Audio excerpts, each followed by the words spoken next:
Nicole and Bianchi.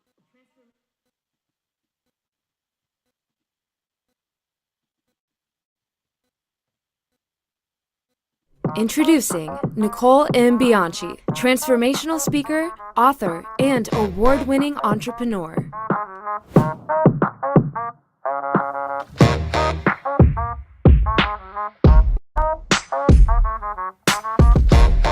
I was put in situation after situation where transformation was needed, and I had to learn real quickly how to have tough conversations, how to get in and turn around a business or a department that was really floundering. And then after about 16 years of doing that, I realized, oh, I want to go do this on my own, and I want to impact. I want my reach to be so much bigger. And that then turned into a book.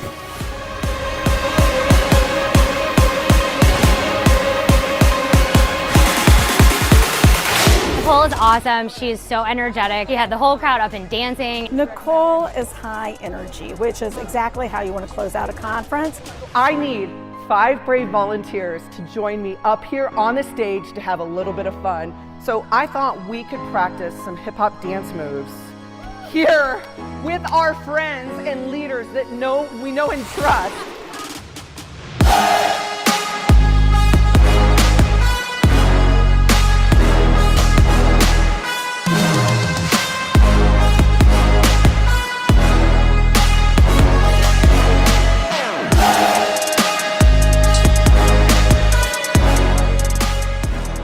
Bravery is a skill, and leadership is an action.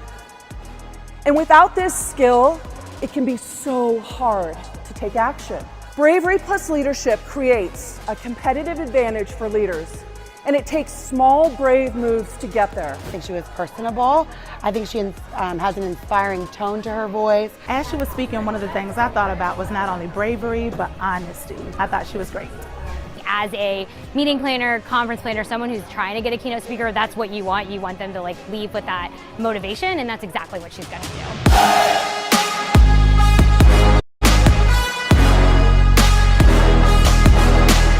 The purpose of my keynote is I want to show people how bravery isn't this huge, big, iconic move, but it's something so much more easier and attainable, and that if they can craft their own small brave moves, they can help their teams, their business move forward in more profound ways.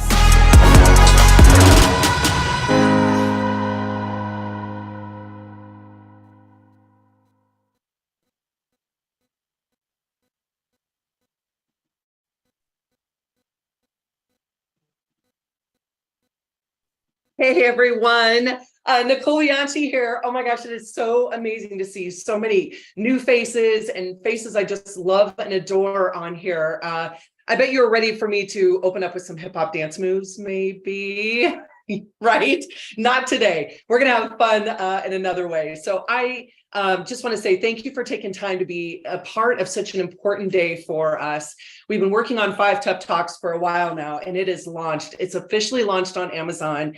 And so for those that don't know me and that are new, I'm an international speaker, author, and award-winning entrepreneur. And I get to, ever since early in my career, I started working with leaders on having tough conversations. And I was tossed into tough conversation after tough conversation. And when I work with leaders, teams, and businesses, it's to do 2 things: craft their own small brave moves, or to have a tough talk that they need to have so that they can deliver the exceptional results that they're looking for. And I couldn't think of a better way to celebrate today than featuring some outstanding C-suite leaders who are amazing at tough conversations, but also recognize that they're still growing in some of these aspects, which helps me remind us, we don't have to go at this alone, right? There's always some aspects that we're probably really good at. There's aspects we're not. So we're going to do that. We're going to hear some from incredible thought leaders. We've got some hot seat coaching and some giveaways. We have found some awesome 5 Tough Talks merchandise that we'll be sharing and doing some great giveaways. As an executive for 16 years in 2 Fortune 300 companies, as I shared before, I've had countless talks, and my focus has always been on teaching leaders how to have these conversations and how to understand each of the different types. And when I think, as I started doing my research a couple of years ago and really rolled up my sleeves and went deep as I took a sabbatical last fall, I realized that any tough conversation that we need to have could fall into one of these 5 categories. And so I'm going to share a little bit about the framework. I'm going to give it high level, and then we're going to break it down level by level and hear from others about these tough conversations. So an amazing statistic, 80% of us have a difficult conversation that we're avoiding right now, which means we need help, right? We've got to figure out how to solve for this. Nobody likes to have a tough talk. They're uncomfortable, they're awkward, yet they're important for us, not just in our professional life, but our personal life, anything we're doing out in the community. But the issue we run into is we're just not very good at them because we don't know what to say or how to say it. So with 5 Tough Talks, our goal is to help you with that so that we can increase your frequency as well as your confidence in having these conversations. The first one is, and the other thing I'll share with you real quick is, but tough talks are not all equal, right? They're not all equally tough. There's varying levels. And so you'll see it's very intentional that we're talking about the first 3 are a little less difficult compared to the 4th and the 5th. So let me start off with number 1. This is the how we work conversation. And during this conversation, this is where we intentionally set agreements on how to best work together. We state our expectations, right? What do we expect of you? What do you expect of us? We align on the rules, rhythms, and routines so that we can operate at our very, very best. It helps us get aligned and stay aligned in the work that we need to do. The second one is the ask. And I see a lot of leaders on here. We're expected to be the experts, right? So it can be hard to ask for help or permission or acknowledgement of a situation. And during this conversation, we're acknowledging that we need something from somebody else. And it could be something as simple as clarity on priorities. It could be help, or it could be, would you be my mentor? Would you help me out with something? Well, it can be difficult, but it's necessary for us to ask for help. The third one is the what's going on conversation. And this one I've been told, as I've taken this out and worked with leadership teams, is this is the one that they say, Nicole, this is #awkward, the what's going on. Like, I'm not sure if I want to ask this question because I'm not sure what I'm going to receive. But it's an exploration in a change or a shift in someone's behavior, performance, or relationship. And it usually occurs in an area, something like they're showing up late, or they're not responding to messages, or they're just not themselves. Or maybe it's you're noticing something going on in the relationship. Well, if we don't ask, then we don't know what we can do, right? And if we got really good at the how we work, which is setting the rules, rhythms, and routines, and then we're asking for things as we need them, the what's going on one helps us kind of get realigned and fine-tuned. The fourth one is the being better. This conversation confronts an issue related to behavior or performance. And the key here is it's become a pattern, right? So as you're looking, you're like, yep. And now we have to have this conversation. It's important for us to shine a light and help guide the person out of the situation so that they can be better. A lot of times they don't know, they don't realize that they've slipped into this. And so the fifth one is the moving on conversation. And this one acknowledges that things are not going as planned and we have to determine a path forward. And this is the toughest of all the conversations because it's a departure conversation, a departure from what was so you can move into what needs to be. And that departure could be a position, a project, or even a relationship. The how we work, the ask, and the what's going on conversations are much easier to have than the being better or the moving on. And if we invest our time in building those relationships in the first three, we should have a lot less of the being better or the moving on conversations. So now we're going to go into each one, and we're going to introduce here in just a moment our first speaker that I'm excited to have with us. So let me just go a little bit deeper in how we work, and we'll get Katie on here with us. So the first one is that how we work. And so when you think about that, it's the easiest for us to embrace, right? And it's the foundation for establishing good communication. Yet many leaders forget about this when we skip this conversation, and it's not intentional, but it's because we get busy and we assume that the team knows or the individual knows what you need of them. So now we're sitting here where I have expectations of you, you have expectations of me, but we don't know what each other expects, and it's a mistake. We get so focused on the goals and the objectives, the what we're going to do, we miss out on the how. And the how is how we're going to show up for each other. What are the behaviors we need to have so that we can count on each other and know each other, know that we have each other's backs. So we get into designing what are those rules, rhythms, and routines for success. We can outline those expectations, and then everybody knows how to show up for each other. It's an important step. And so when I was thinking about how we work and I was reflecting back into the book, I had a powerful interview with Katie Tarman. Katie is the head volleyball coach for the Papillion South volleyball team. And it's an incredible story that you can read that I go into much deeper into the book. But this story, what's unique about this story is she has worked hard to master a way to build the cohesion of the team and to get really clear on, for that volleyball team, what are the rhythms, rules, and routines that they need so that they can operate at their very, very best. Listen, we've all been in high school, and high school can bring out a lot of emotions, right? And when you're playing a sport, you have to just not train physically, but you have to train mentally too, right? And come together in a much more powerful way. And so Katie Katie and her team, the Papillion South volleyball team, have won the last 3 of the 4 state championships. And she'll attribute to a lot of different things, but I attribute it to her and her leadership style and what she does to be really intentional and masterful in working with these girls and cultivating this deep cohesion for them.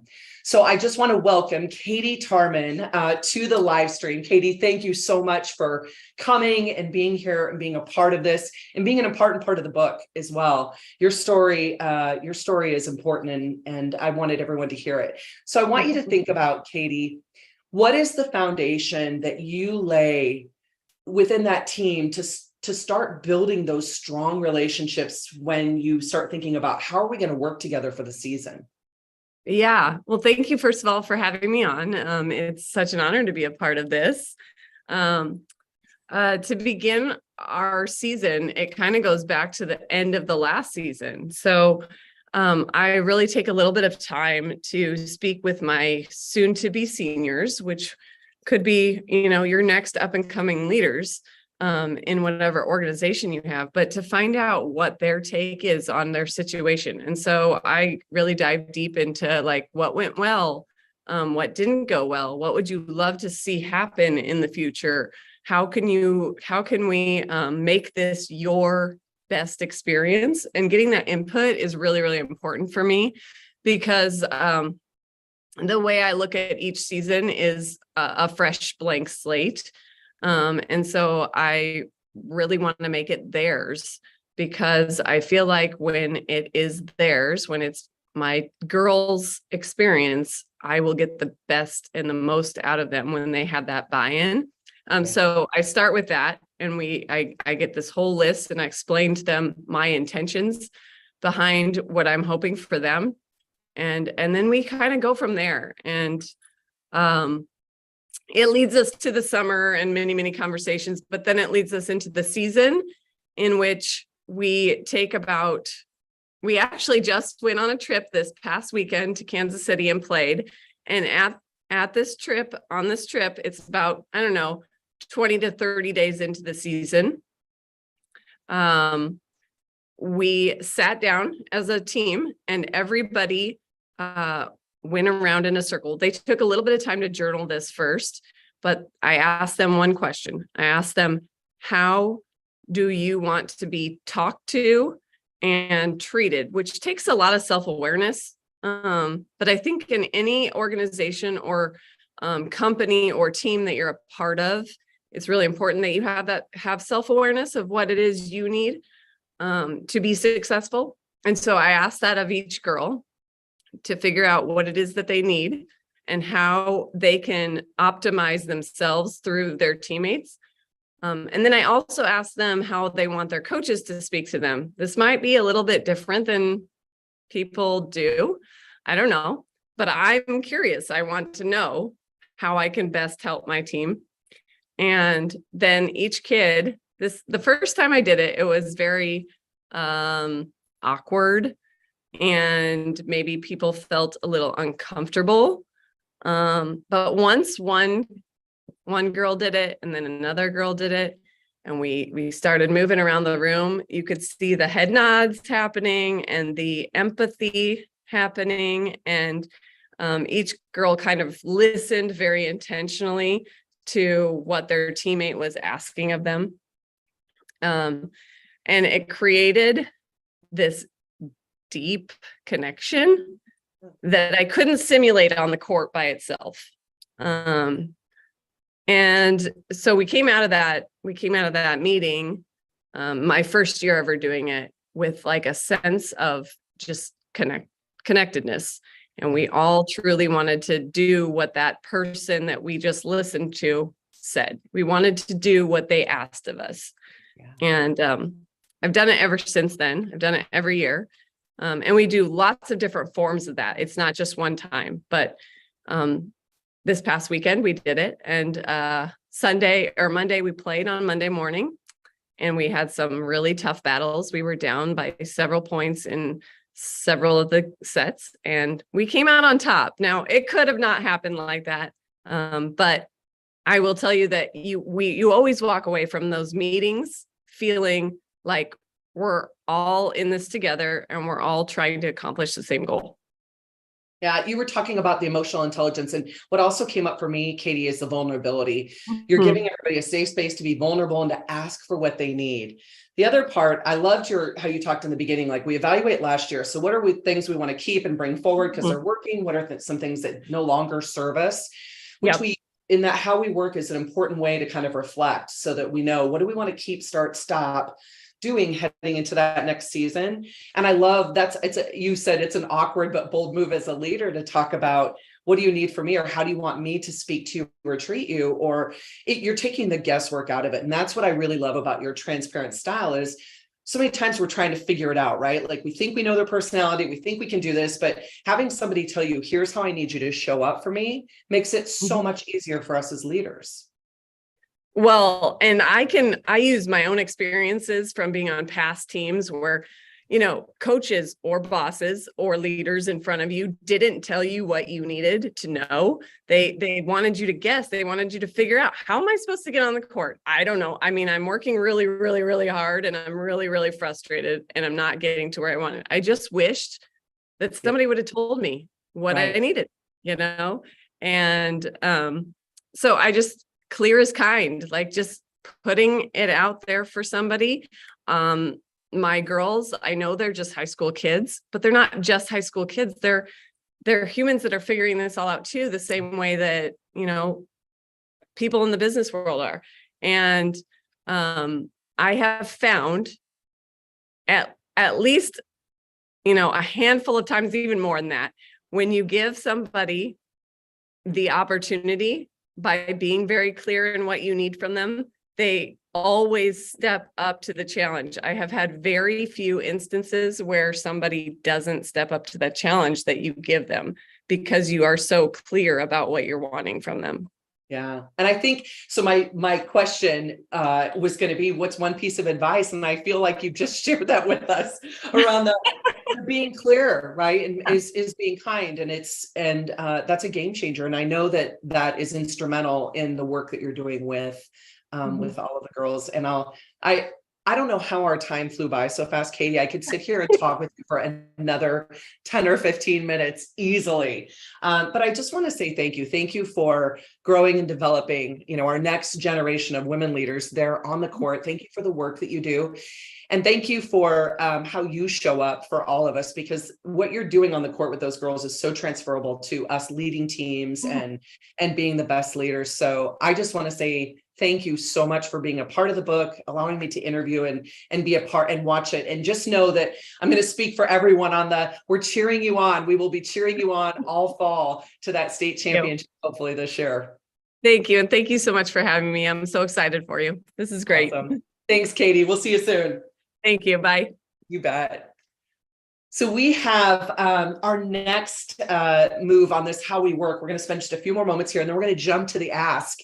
Is we've have hot seats coaching. So I sent out a message saying, does anybody want to jump in and get some hot seat coaching on one of these? And Deb Denbeck, the CEO of Partnership for Kids, said, let's do this. And I so appreciate her being so supportive all the time. And I've done some of this work with her team, the team alignment session as well. So Deb, if we could have you pop on, we will do a little hot seat coaching and talk a little bit about there she is. Hey, Deb, it's so good to see you. Good to see you. Oh my gosh, thank you. You could probably relate to Katie's story. So, yeah, right. Deb has been a collegiate volleyball coach as well, right? Before you moved into your many leadership roles with Creighton University, and then of course now Partnership for Kids. So my guess is you can relate to that. Yes. Absolutely. 21 years on the collegiate volleyball coach. So yes, I did relate a lot to what she was saying. Yeah. So talk to me about, so we'll take about 7 minutes just to do some hot seat coaching around. So it sounds like you want to, and I don't know what she wants to share just yet. So I'm going to ask some clarifying questions just so we can open up the conversation, but talk to me about a tough conversation that you're thinking about right now around how we work. Well, I mean, I just had a few of these, and a little bit more empathy is that I had some leaders that were really struggling. I personally, I think overworked. I mean, in our work, you're dealing with a lot of problems. You're dealing with youth that, are growing up in uncertain times, trying to keep them engaged in school.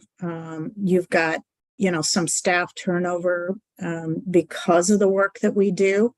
It's not easy, so it really can wear on you. So I spent a lot of time this morning talking to one of our leaders about self-care. Just, you got to take care of yourself. And, her body just kind of shut down on her. And I said, those are signs that you need to be really aware of, because my whole statement is this: no one else is going to take care of you except you. Yeah. Yeah. So is that the conversation you're looking to have, or you just had? I did have that this morning. You did? Okay. So talk to us about what you liked about how you prepared for that conversation. What went well for you? Well, unfortunately, I had to do it over the phone because we're both running 100 miles an hour. But really, it was, how are you doing? Last week she had a panic attack, and hadn't had one in 10 years. So really, just saying, okay, what did you learn from that? What can we do to help you? Yeah. And how can you help yourself as well grow in that particular area? And I see a lot of these issues just simply because of the work we do. It's hard. It's not easy work when you're taking everybody else's problems home with you, in particular young people that you want to really see develop, but they're struggling with life. And so, our work is never easy, and you've got to have that space away from work to help you. So for those that don't know, Partnership for Kids serves our at-risk youth, and you don't know what's going to be walking in as you're working with them with their math, life, and reading goals. And I was actually a goal buddy for years and sat on the board for this organization as well. And just a big fan and a big supporter. So Deb, I want you to think about, so you had the conversation, you did the preparation. How did you end it with accountability and action? How did you leave the conversation? I really talked about knowing the signs of why the whys, why did this happen? And really trying to overcome those, because I think that's most critical to keep my leaders in a path where they can keep leading and working hard. But there's also got to be downtime. There's got to be time that you can clear away from work and really help yourself, because I'm a really big component of self-care and I'm not really good at it. So, but I also know that it's important. And I also think that it's important for you as a leader to know the insights of your employees, know their families, know what they're battling. I always remember one thing that was told to me, even at Creighton University when we were working with donors: get to know the person, get to know the dog's name, get to know everything about that person. And I really do that. I mean, I've got an employee right now that's a dog lover and her dog's at the vet. Text her, how's your dog doing? You got to do that. If you don't do those things, your employee, you're not showing your employees that you really care. So what I hear you saying, Deb, is invest in the relationship, right? Go deep and learn, get past the normal business stuff. But then I also hear you saying, we've got to pick up on the cues and clues of something's going on so that we can lean in and have that conversation. The third thing, I want to just ask you this question, because you said, oh, I really believe in self-care, but maybe I don't always practice it.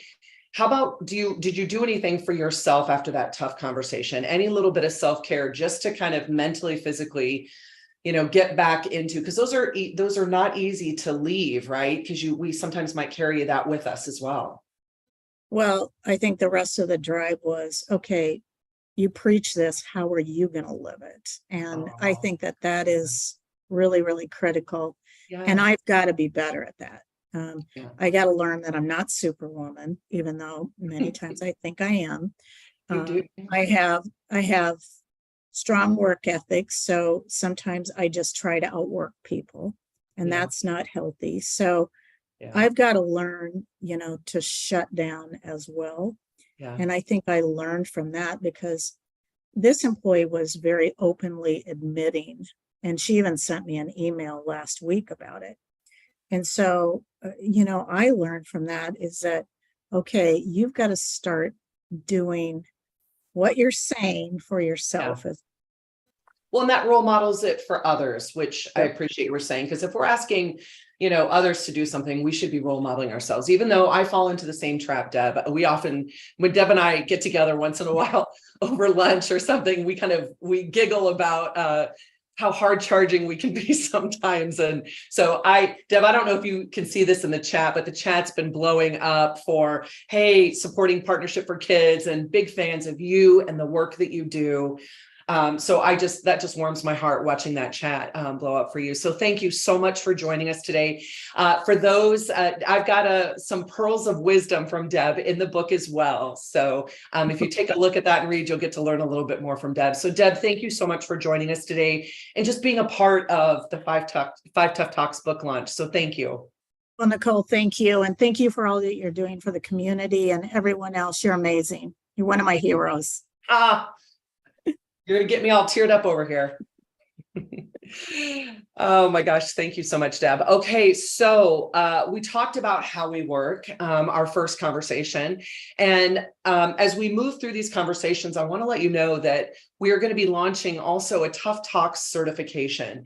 And the certification is going to give you an opportunity to build capability in yourself and build capability in your organization using this framework that we're going through, as well as a lot of other tools and skills. So you'll see here in a few moments in the chat, if you're interested in more about that, just fill out the form real quick. We're going to be doing a founders group. We're selecting 10 to go through it first in November, December, and January, and then we'll be launching it in February of 2024. And I just can't wait to get that out there. So more to come on the Tough Talk certification. So let's talk about level 2, which is the ask. This can be so hard, and so many of us wait to ask for something until it's just almost too late. But asking for help seems simple, but it can be one of the toughest conversations for some leaders to have. In fact, in a study conducted by one poll, only 1 in 4 Americans are willing to ask for help before they start something new. Half of those are surveyed and they wait to ask for help until it becomes too overwhelming. I'm probably a little guilty of that. And 53% were held back from achieving the results that they wanted because they tried to go at it alone. So during that ask conversation, I think about the ask is really from 3 perspectives: asking for help, asking for permission, or asking for acknowledgement. So just a little bit on each. Asking for help is, we know we need something and we decide that we need to ask somebody or maybe the team for help. And it can be especially difficult for us because we feel like we're supposed to be the experts, we're supposed to have all the answers. Or even that you'll have to throw in the chat here, give me a thumbs up or a high five if you feel like, well, gosh, I don't want to burden the team because they're already overworked. So I'll just take that and go ahead and do that for them. And sometimes we need to pause and say, whoa, how do we get additional help, right? Or the third one is that asking for acknowledgement about a situation. And with this type, we have to seek to understand. It can feel like we're trying to convince somebody about our perspective, but we need acknowledgement on something that might be happening. The asking for permission is another one that we might feel like a little bit of a lack of control on. I was coaching a manager once who they were working at a startup company, double-digit growth, and he was struggling with several personal issues at home. And there was a trip he was supposed to go on, and he was pretty confident he couldn't make that trip, but he knew he was going to let his leader and the business down by not going. So we had a conversation, and he was worried about the negative ramifications for his career. I mean, I get it. I've been in that situation too. And he didn't want to let his boss down. So we talked about how he could carefully craft an ask conversation. And when he did that and explained the situation at home and asked his boss for permission to postpone that trip, not only did his boss agree without hesitation, but he encouraged him to take the time he needs to attend to that personal issue. So sometimes we build it up so much in our head, like they're too busy, or they won't say yes, or it could negatively hurt my career, that we don't make the ask. And asking is really, really important. So speaking of asking, I asked a longtime friend, colleague, client of mine, Danielle Kurgan, to join us for the Ask conversation. And so Danielle is the Chief Transformation Officer of Macy's Inc. and HR. She, if you've read Small Brave Moves, I have an in-depth interview with her around how she was making brave moves during the pandemic when they were having to make some really tough decisions, and the moves she made, not just for the business, but out of care for the people involved. And so I had an opportunity to talk to, have Danielle Reed do an early endorsement for 5 Tough Talks, and asked her to come join us to ask some questions around how she manages the ask. So if you would join me, please welcome Danielle with us right now. I'm so excited to have her here with us to talk about a couple of things related to the ask.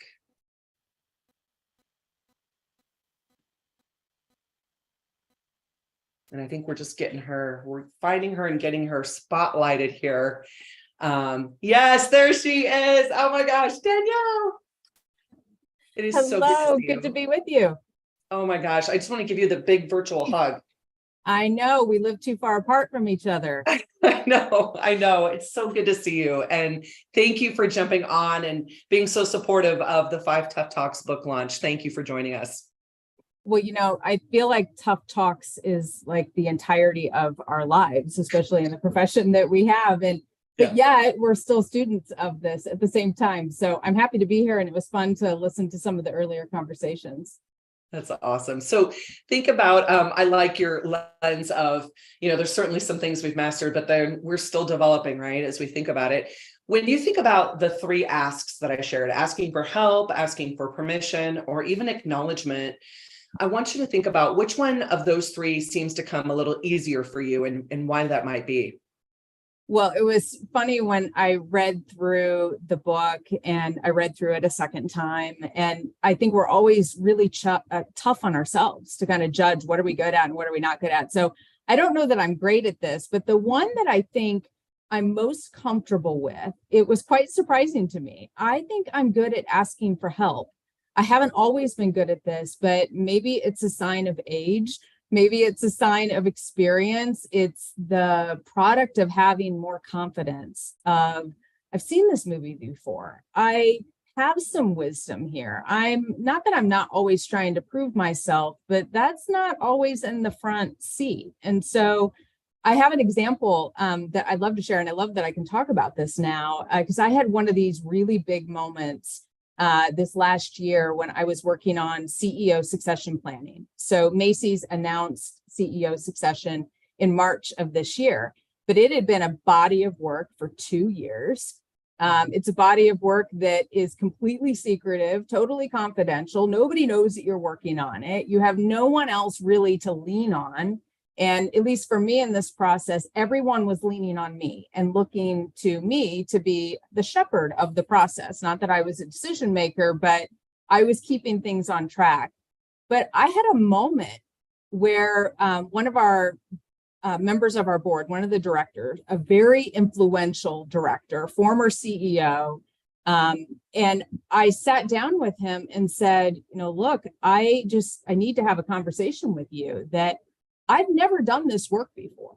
I may appear that I am confident and I've read the textbook forward and backwards, but I haven't done this work before. And what I'm worried about is that I don't know what I don't know. And I don't want my lack of experience to impede the process. So will you help me? You've done this before. And it took a lot of vulnerability and for me to be comfortable having that conversation with him, because it was certainly intimidating. But I think it's a good example, though, of what's the worst thing that's going to happen? Is he going to say, no, you're on your own? And I really can't think of a time where I've asked somebody for help and they've said no. People genuinely want to help the other person. So I picked that one just because it was such a high stakes, or at least to me, it felt high stakes. And I think I've gotten a lot better at being able to ask, because I believe that the outcome is going to be a good one. And I'm more confident at this stage in my career than I might have been in my earlier days. The chat's blowing up with I love that story. I'm so glad you had that conversation, because I think there's many times we've been in a situation like that, and that can be really tricky, right? Especially sometimes we let the stories that we tell ourselves get in the way. And I love the question that you asked yourself around what's the worst that could happen? Because when we started our interview, I don't know if you remember this, back at Small Brave Moves, you said to me, Nicole, I asked myself, what's the worst that could happen if I completely screw this up right now? Right. Yeah. I mean, it's always a good reflection point of, we put this pressure on ourselves. Actually, the end of that story is that same board member became a huge advocate for me in a later board meeting. And I've got to believe that bringing him kind of alongside with me early in that conversation helped. And so they quickly can become your advocate also when you've asked for that help. Yeah, that's amazing. I love that story and the fact that he jumped up to help. And you're absolutely right. So many times people do want to help. They just have to be asked, because we don't always know how to help each other, right? And how to show up for each other. So think about which one of the three might be the most challenging for you right now, is even despite all that experience and expertise that you bring to the table. Yeah, no matter how much experience you have, I think we're always going to be work in progress. And so for me, the one I probably struggle most with, or don't think I'm yet well practiced at, and I have to remind myself, is on this concept of acknowledgement. And as a leader that moves at a really fast pace, always, no matter what's going on, I have a hard time in my mind making the trade-off and the switch between, do I really need to have this conversation, or can I just keep plowing through? Does it really need to be acknowledged, or can we just sort it out as we get further along? But it always comes back to bite me or bite whoever in the end, that those relationships can just so quickly get into a deficit. And something that you said a moment ago, Nicole, I start making up stories in my own head. And before I realize it, I've had a whole conversation in my head, playing both sides of the conversation and then determining what the outcome is going to be without ever having had that actual exchange with someone. So I think the idea that you outlined in the book, my mind immediately translated it to, it's like confrontation. And we think about confrontation as a word that has this negative connotation. And I love how you positioned it much more as, it doesn't have to be that hard hitting. It's just acknowledgement. It's about having this discussion and this sharing of information and seeking to understand between two people. And I think my own schedule and my own drive, I use that as an excuse to not always get into the conversation that needs to be had. So I can think of lots of examples where I haven't done it, but some where I have, and boy, it has benefited the relationship in really positive ways. I love that. And I think back to the how we work conversation, if we get really clear in asking questions around, how do you want to be challenged if I need to challenge you, or if I need to give you feedback, or even if I'm seeing something you're not seeing, what's the best way to share that? Opens the door for asking for acknowledgement conversations to happen more often. And it feels a little less a little less difficult sometimes. Yeah, that's absolutely right. Okay, Danielle, one piece of advice for all of our leaders listening today that you'd have on the ask or having a tough conversation. Well, and my advice is also going to be the coaching that I give to myself on so many of these topics. And it's that there's this important balance between being prepared for the ask conversation, because I think that's really important to have your own clarity of thought and your own perspective and to know what you're going to say and how you're going to say it, but not being over prepared for the conversation. So just like I was citing, I will have the whole conversation mapped out in this excruciating detail that's completely unnecessary and take myself to a place I don't need to go. Yeah. So how do you find this balance between prepared but not over prepared? Yeah. And for me, over preparation becomes an opportunity to procrastinate and assume that I know it. And another part that I loved in the book is when you have the conversation, don't try to rush to an outcome. Leave the space, use the silence for the other person to have a room in the conversation with you. If you've already figured it all out and predetermined what you know they must have meant or what the conversation is going to be, it doesn't give space for a true two-way relationship. So I think the preparation is important, but not over preparation, because it will hold you back from having the conversation and procrastinating, but also rushing to the conclusions that may not be the reality of where you end up in the discussion. Yeah, that's awesome. Thank you so much. And thank you thank you for being you and sharing your wisdom with us today. And I just appreciate you being an important part of not just the book, but my journey as well. So Danielle, thank you from the bottom of my heart. We appreciate you so much. Thank you, Nicole. Happy to be here and cheering you on for sure. Awesome. Thank you so much. Have a good one, Danielle. Thanks. Bye, everyone. So Danielle, I want to just pause and say thank you so much to the team here. I have Andrew, who's helping us from the visuals, Steph, who's answering stuff in the chat, Sarah on social. I just appreciate the team and all the work they're doing behind the scenes to make this seamless. So I can just focus on being here with you and doing some tough conversations today. So I just want to say thank you. And Danielle, so that kind of closes out the ask, right? Around thinking about what do we want to ask for help, permission, or acknowledgement, and recognizing that we need to improve those stats over the course of the next few years. And just a quick endorsement from Danielle on the book as well. So thank you. So the next, I want to just share with you, we've got a couple of giveaways. So I'm going to toss a giveaway out right now. And all you have to do is answer a question in the chat and Steph will get it in there. But what's the toughest conversation you've ever had to have and why? So what's the toughest conversation you've ever had to have and why? And okay, you're going to love this. I know we've got a picture. He may show it up, but we've got a Tough Talks merch box with your own mug that you can decide which conversation you need to have in the moment. Some stickers, some tea, as well as a book too. So you'll get an autographed book and then also a candle as well. So just want to let you know that we have a fun, we've got a couple of fun giveaways, and this Tough Talks merch it's just a few of my favorite things. I threw in some tea for the cup because I know when I'm getting ready to have a tough conversation, warming up my throat and helping me think about it. And I like candles and I love candles. And so we had a custom 5 Tough Talks candle developed for this as well. So light up that chat and answer what's the toughest conversation you've had to have and why, and we'll get the giveaway announced here in just a few minutes. So Joe Mole is an important friend and speaker and leader. And Andrew, if you could pop up his slide real quick. Thank you so much. I know you're on it. He has reviewed and endorsed the book as well. And we're going to hear from him here in just a few minutes. He also recently authored a book called Employalty: How to Ignite Commitment and Keep Top Talent in the New Age of Work. And if you're a reader and you love to read books, this will be a great one for you to get your hands on as well. We'll hear from him here in just a few minutes. All right, so let's move on to what's going on. The what's going on conversation, which is our third conversation, explores a shift in someone's behavior, their performance, or even a relationship. And at first glance, having this talk might not seem that difficult, but there's several factors that can make it easy. First, the conversation addresses a problem, so it can be fueled by emotion.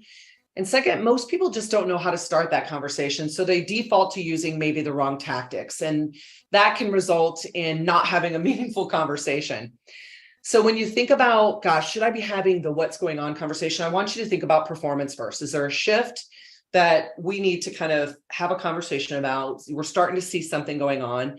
Or the relationship. And that relationship could be how they're interacting with you, or it could be behavioral. So in those situations, if we ignore that shift, that individual will continue down potentially that negative path and assume that we didn't notice, or maybe we don't even care enough to say anything. And at this point, if we do that, it could escalate to that being better or that moving on conversation. So as awkward as a what's going on conversation might be for us, being able to pause and just go, if I use the art of coaching and just asking a good open-ended question and listening, showing up for them, that my presence is the intervention, could be exactly what they need. So for the what's going on conversation, I am so excited to announce and share Denise Bianchi. Denise is the Chief Human Resources Officer at GE Gas and Power Vernova, and she has been a longtime colleague, client, friend. In fact, most don't know, when I left my last Fortune 300 job, I decided, okay, I'm going to go start this business now 11 and a half years ago. Denise was actually one of my first clients I went to work for and got the opportunity to build coaching programs within their teaming systems at GE Aviation. And we had an opportunity to scale that and take that across 80 sites and do some pretty incredible work together. And it's been fun just to be a part of her journey as well. So if you would, please welcome Denise to the conversation here on the live stream. There she is. Yes. How are you? Good, good, Nicole. Thank you so much. I'm so proud of you and just excited to see yet another book. And just I'm so thrilled. I loved every moment of it, almost as much as Small Brave Moves. I think it was just such an opener, and so I'm just excited to be here in support of you and to be a part of it all. Oh, thank you so much. So when I was thinking about the what's going on conversation, I had asked Denise a few things, and you'll see some pieces from her in the book as well. But Denise, I want you to think about, with the what's going on conversation, what comes easiest for you in the what's going on conversation, or what are some of the moves you make to open that potentially awkward conversation? Yeah, and I love so much Danielle's kind of thoughtfulness around being prepared for the conversation, but not over prepared, and letting the conversation take the journey that it's supposed to take. And so for me, it's really about showing that you care. And so being empathetic is something that comes pretty natural to me. I feel what someone else is feeling, whether I want to or not. And I think for me, this has been really role modeled by friends and colleagues in my own life. And I think the one that came to mind when you said, think of an example, sometimes when you ask me to think of an example, the first one that comes to mind, I often question, well, maybe this one's not exactly in line with what Nicole was looking for, but then I can't think of another one. So I'll share this one, and it really is a personal example. And so instead of me opening the conversation, I just reflect on how someone opened that conversation with me some years ago. And it was my friend, Troy. He's a colleague and someone who's just known for being super, super direct. And we were in a meeting together. It was an offsite for HR professionals. It was a training of sorts. And he walked up to me and said, Denise, I just don't recognize you. What did you do with my friend? You seem deflated. What's going on with you? And, at the time I was having a very difficult relationship with a leader who had a more kind of passive aggressive approach. And I found myself like losing confidence in the relationship in ways I didn't even recognize until I showed up different than I normally behave. And it reflected in my contribution to the meeting. It reflected in just my mood around my colleagues and my friends. And so, while I'm not sure I'd recommend the opener, "I don't recognize you, you're a shell of yourself," it showed, if you knew Troy, you'd know that he just cared about me, and he cared enough to kind of meet me where I was and to put up the mirror and say, "Denise, something's off," and I can feel it. And I'm used to you being so much more engaged and energized in a conversation, and so something seems to be missing. And for me, I think showing up in a way that is very human, and actually being able to see the person where they're at, that's something that is important for me in how you start these "what's going on" conversations. Yeah. What's coming up for me right now as you're sharing this story is we often think we have to do that, down to our team, but to the side to our peers and even up to our leader, having that "what's going on" conversation can be so powerful, because leaders, it can get lonely, right? As we rise up and we're in these kind of positions of isolation, and for somebody to pick up on when something's going on, when we may not even realize it ourselves, and show up for us, can be really powerful. I love that story.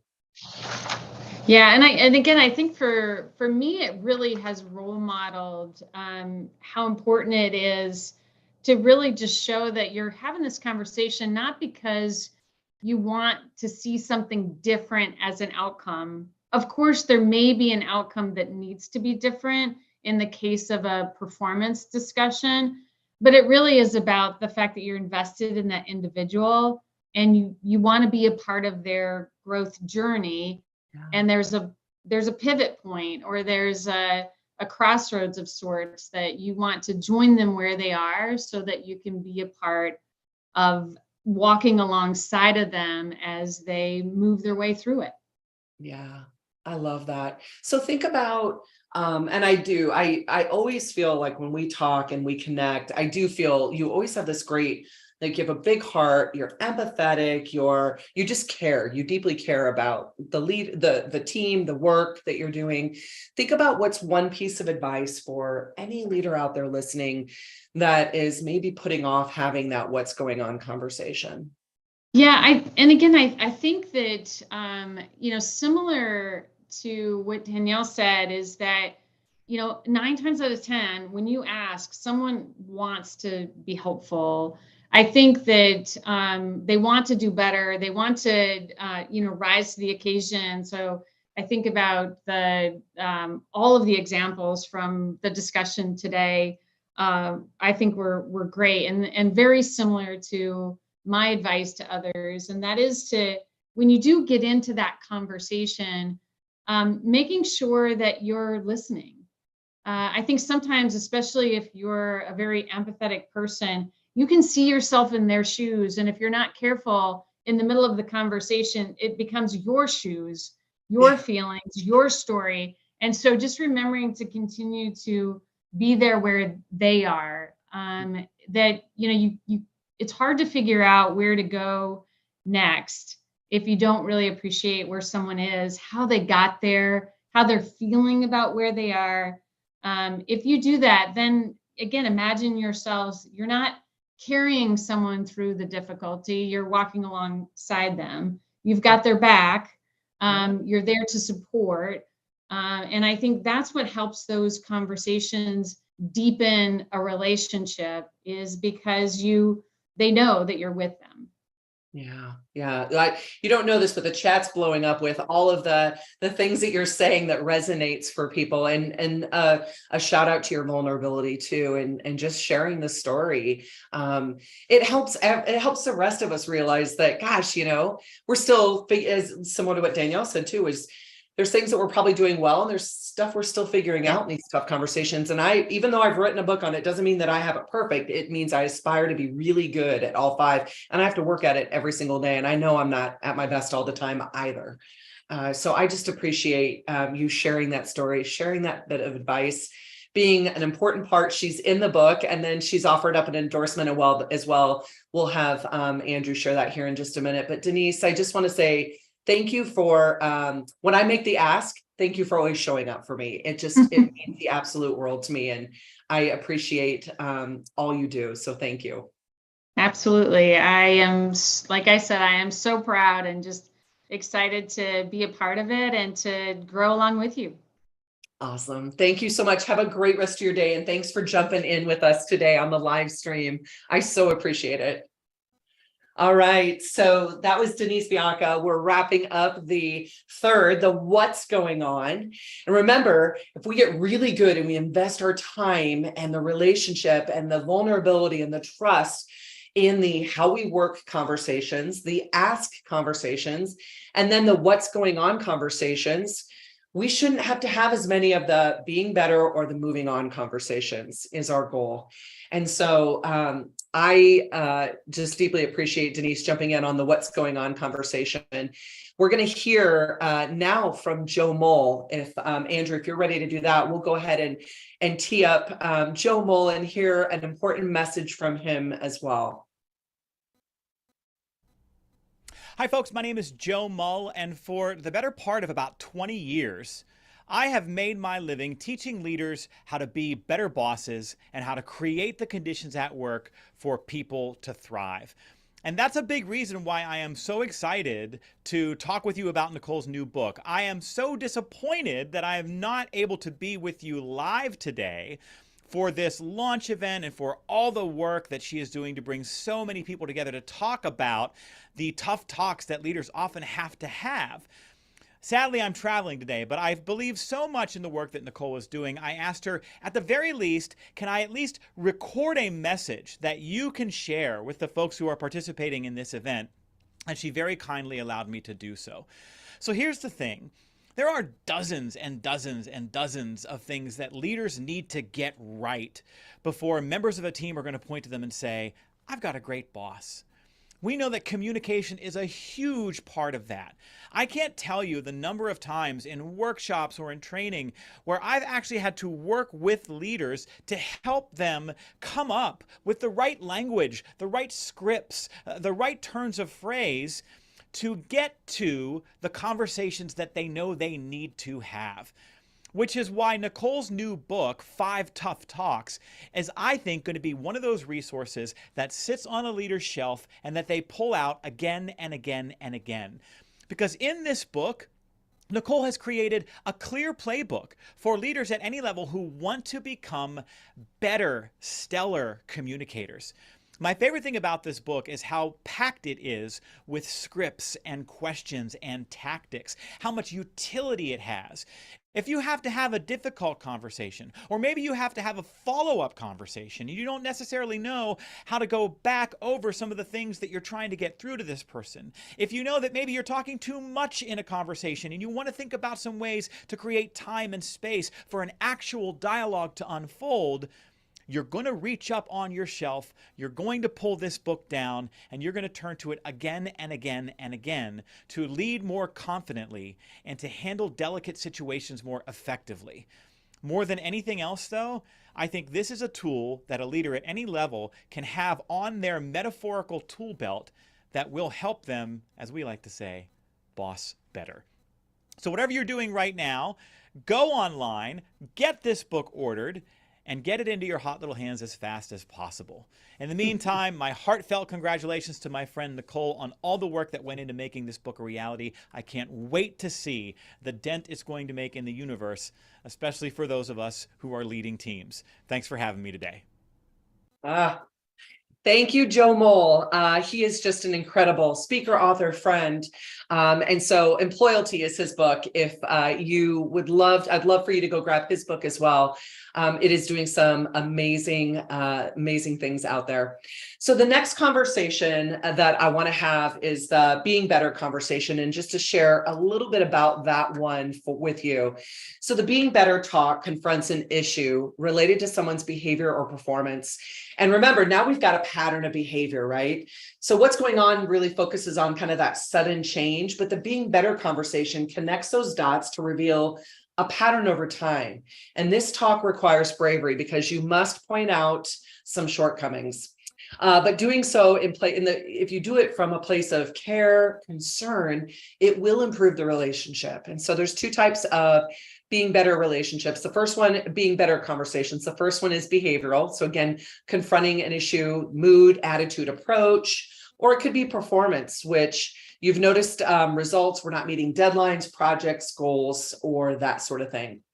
So you have to think also in this being better, there's some realization that they know because you've had the what's going on conversation, but they may not realize the full extent of the issue. And a lot of times I find when I bring up the being better conversation, I start connecting the patterns. There's an aha moment of, oh, they kind of viewed them as isolated events, but when you put them into a bigger conversation, it can be really, really eye-opening. So I want to, let's do this, Steph. We had a hot seat coaching, but we're running just a couple of seconds behind, a couple of minutes behind. So what we're going to do is, why don't we move to the moving on conversation real quick? Yes. Okay. Actually, let's do this, Steph. Steph and Andrew, if you can hear me, we're just going to pivot for just 1 second because I know our hot seat's jumping off. Let's do, I want to share with you that we have some big goals for today. And so one of our goals is to attain bestseller status. And so if you're interested, what I'd like to share with you is a VIP launch offer. So Andrew, if you would pull up that slide, what we're going to do is, if you decide, hey, this framework, I really want to go deeper with my team. I want to show my team what this is. And one of the things when I was working with Denise and the GE Gas Power team is they said, Nicole, this framework should be transparent for all. Leaders should be having this framework discussion with their teams. Teams should be aware, like, these are the conversations we're going to have. This is how we're going to build our relationship together. So if you're excited about that and want to do more with that framework, and you want to buy the book for your team, I'm offering an opportunity. If you buy them in the bulk quantities you'll see here, I will do a virtual session with you and your team, introducing the framework and sharing some stories. We can weave in some hot seat coaching if you want. But it's a great opportunity to get you started on reading the book together as a team, or we could even do it at the end, either way. But it's an opportunity. And I just wanted to say, so all you have to do is go out, purchase the volume of the book, screenshot that, send it over to us. It's on that sheet as well, admin@NicoleMBianchi.com, and we will get you scheduled so that we can have that conversation and share more. So thank you, Andrew. Let's move to the moving on conversation. So this is the final one, the most tough of all of them, because it's a departure from what was. And whether it's a choice to move on or someone else's, having that conversation requires a healthy dose of bravery. And moving on doesn't always mean, again, that someone's terminating from a job or moving on. It could be from like a position, project, or even a relationship. And when I think about moving on, it just can be one of the toughest ones that we have to have. And it's not always us having it with a team member. It could be us having it with our leader. 57% of people leave their role because of their leader, their boss, not showing up at their very best. And so that moving on conversation can happen that way as well. So when I think about moving on, I immediately thought of Percy Fields. Percy and I have been long-term, we've worked together for a long period of time. He is the CEO of the Belt Railway. And we've worked again, we work on building his leaders through leadership development and working with his team. And Percy is just one of those leaders that just puts his heart and soul into everything he does. And so if you would, please welcome Percy to the screen with me. I can't wait to connect with him and talk with him about, hey, there he is. And he's traveling today. So he's locked up in a hotel room somewhere, right, Percy? Yes. I'm lucky to be here after sitting on the tarmac for 2 hours at Midway. So, yeah. Oh, my gosh. Oh, I'm so thankful. Yes. Speaking of moving, the plane needed to start moving on so we could get here on time. Oh, my gosh. Well, thank you. I know that's nerve-wracking traveling and doing something like this on the same day. So thank you for being here. I so appreciate you. Glad to be here. Percy, we talked, it was interesting. I actually interviewed Percy for the book, and he offered up an endorsement as well. And it was really interesting when I think about the moving on conversations. The classic ones are, hey, we're leaving a position or we're leaving a job. But Percy's story is really, really unique. And I thought it'd be really helpful for all of us to hear it. And here's why. It's a conversation that takes a lot of bravery, and a conversation to help somebody else let go of what was to move to what is. So Percy, I just want to open it up and have you share a little bit about that moving on conversation you had to have. Yeah. So, as you know, I spent 20 years at Union Pacific Railroad, and then made the switch 3 years ago to come to the Belt Railway as the general manager. And, part of that entailed being able to shadow the former president that was working here at the time. And so, when it comes to moving on and having difficult conversations, I would say that I'm generally somebody who is a people pleaser and easygoing. My comfort zone growing up was probably more centered around taking the path of least resistance versus dealing with, the mushy part of people's feelings and whatnot. I've learned to become less uncomfortable with uncomfortable situations over time. So coming here to the Belt Railway as the general manager, and having a president that I was ultimately planning on taking over for and shadowing for such a length of time, at some point the conversation became one that we had to have a conversation where I said, hey, I need to be able to take over everything so that I can know that I can do this while you're still here and here as kind of like an advisor to me. And so having that difficult conversation with somebody who spent 40 years in the industry, always kind of knew what their next path was, going to the next job, next promotion, whatever. And this was the first time that this individual was going to be going into retirement, which is a significantly emotional event, unknown for him.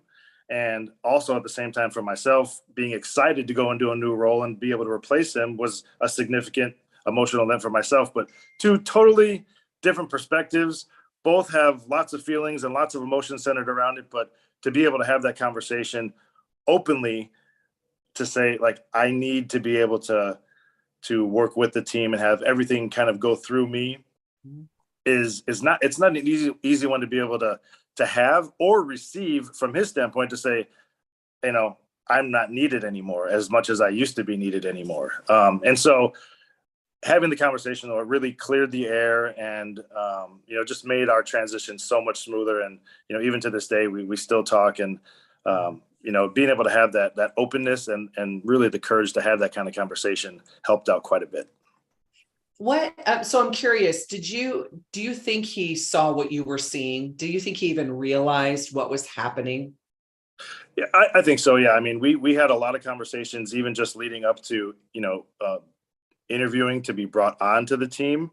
There were a lot of similarities that we both had, just with personality, which sometimes is a good thing and sometimes is maybe not a good thing, because you do need some difference of opinion. But we gelled well enough and had a professional understanding, and I would even say friendship, that we were open to having those what would traditionally be really uncomfortable conversations. We had them together and worked through them, and it all worked out in the end. He's having a fantastic retirement, and I was able to replace him, and feel like I was able to get all of the insight and everything from him before he was able to leave. And I would not have been able to do that had we not had that conversation together. So think about what's one thing you intentionally did to prepare for that conversation, to get yourself mentally, physically, or the words right. What did you do to prepare? Yeah, I mean, so you took the words out of my mouth. Not every moving on conversation is about, somebody getting fired. It's, there's emotional, there's physical, it's mental. And so really just preparing myself with, several different what if scenarios, from the listener being, Mike. And so, he deserved that I put in the thought process behind the conversation that I wanted to have. And I was prepared to answer, what I thought would be any questions that he may have, or compliments or comments back towards me. So, having a well thought out delivery, that definitely helped. And then also reviewing it with, a trusted outsider that's, not intimate with the conversation, but just running it by, a trusted outside source that, can give you confirmation that it is the right conversation to have. And it's not going to be one that's going to be offensive or too overbearing. So, because you got to do your homework before you're going to have these emotional conversations. It's not just something that once you have it, it can't be taken back. So you need to make sure that you do it right the first time. Yeah. Yeah. I love that. So think about what's one piece of advice for you for what would you share with us? One piece of advice on the moving on conversation. That can be the most challenging conversation, especially if we didn't really do the legwork on the earlier ones, it can be even tougher.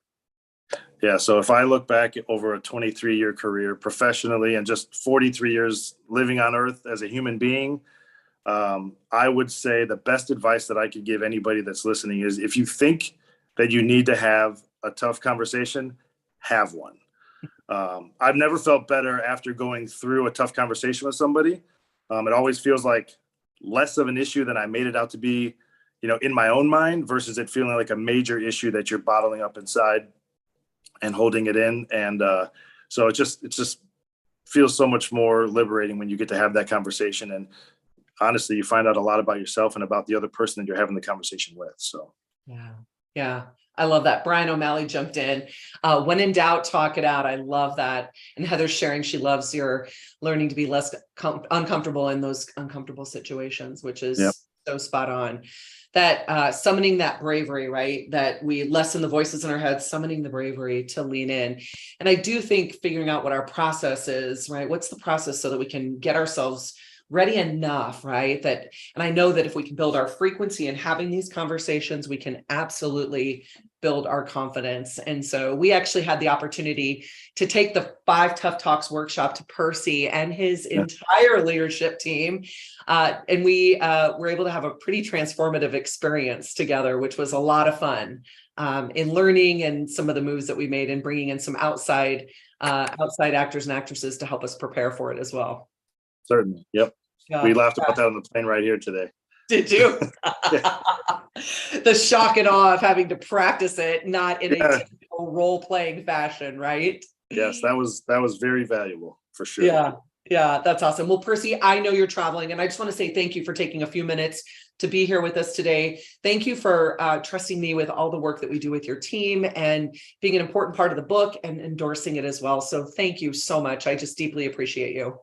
Oh, yeah, you're welcome. Like everybody said, super proud of what you've been doing. Glad to call you a colleague and most importantly, a friend. So thanks for having me. Thanks, Percy. See you later. Tell the crew hi for me.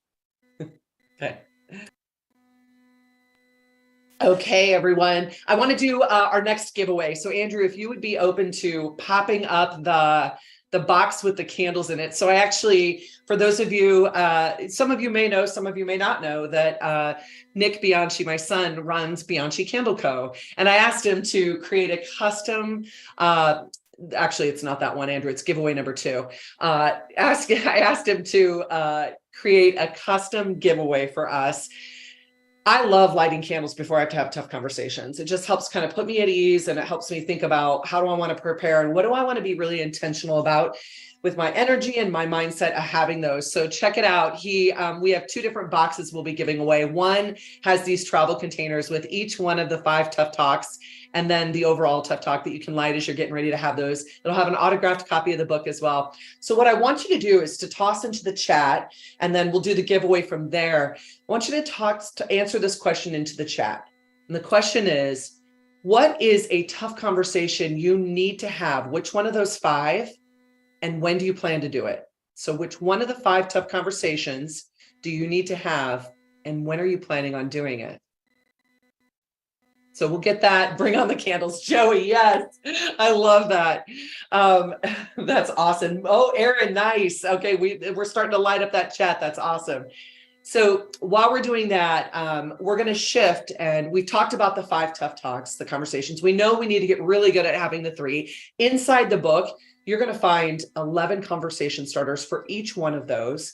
You're going to find tools on how to end with accountability and action. You're also going to find how do I pause and reflect, and just moves that you can make, worksheets you can complete to prepare for that conversation. Each one of those talks have a framework for you to kind of get ready to have that conversation so that you can be as prepared as you need to be. And so then we end the book on energy and mindset. So we can do all the preparation, but now how do we prepare before and what's that look like afterwards? So Gail O'Banion, she's the chief DE&I officer with the Dallas Mavericks, couldn't join us, but has recorded a video. Her and I just a few days back went ahead and did the interview so we could share it with you today. She was so sad that she couldn't be with us live. But Andrew, if you would, let's cue up that video and we'll hear from Gail around what are some of the moves that she makes so that her energy and mindset, not just before, but wrapping up that conversation that we're taking care of ourselves so that we can show up as our best selves. Welcome. I have Gail O'Banion, the Chief Diversity, Equity, and Inclusion Officer with the Dallas Mavericks with me, here to talk about the 5 Tough Talks. Welcome, Gail. Thank you. I'm so happy to be here. And let me just really quickly give you your flowers. I am so proud of you. I am so proud of all the work that you're doing and the tools that you are providing to leaders. Thanks for having me. Well, thank you so much. And thanks for being such an important part of this book and my journey and us getting this out into the world. So I very much appreciate that. So when I think about 5 Tough Talks, Gail, I want you to think about what is one challenge that you continue to face in having tough conversations despite your experience and expertise? Yeah, great question. And yeah. Experience and expertise doesn't always prepare you for the conversations, right? So I think one of the things that I had to learn to do and still at times learning to do is managing my emotions. That is so, and my emotions and my response that I have, that can be difficult at times. So it is crucial for me to be able to remain composed, to be empathetic, while addressing the difficult subjects. Yeah. Well, I'll tell you, you're not alone in that. And I think as excited and as passionate we are about the topics that we speak on, that we work with leaders on, it can become a bit emotional sometimes. So this lands right perfectly into the chapter where I'm highlighting you around protecting your energy. So Gail shared a piece around protecting your energy in 5 Tough Talks that I'm just going to share with you right now. And she talks about, before having a tough conversation, I always take time to gather the facts and practice mindfulness. This allows me to center myself, manage my emotions, and approach the conversation with a clear, open, and informed mind. And Gail, when I think about that, I'm like, oh, I wish every leader did that before a tough conversation. So give me one example of how you practice this mindfulness before the tough conversations. Yeah, for me, it's about being present. Right. So I just take some time, really get some woosah time. What am I walking into? What am I about to hear? Like, I have to know all the facts and I have to feel comfortable in what I am about to say, because normally we already know what we're going to say, right? We just don't know what we're going to hear. So it's truly important that I take this moment to center myself, go in as calm as I possibly can, and just being able to manage my emotions. And some of that requires like deep breathing exercises. So I use a couple of apps. I don't know if I could say, but, Headspace is one that I definitely use to help me, be able to breathe. Breathe is really important. Even in this conversation, I'm practicing my breathing as well. And this is not a tough one. We're sharing information, right? So just imagine our heart rate goes up, right? We get the little palmy thing, but we really have to be able to manage our emotions as we go through the process. I love it, because then they can hear what we have to say, right? They can hear the message when we're able to do that. So I love that from a mindfulness standpoint. So think about, that's what you do to prepare before. What's a move that you make after you've had the tough conversation that helps you?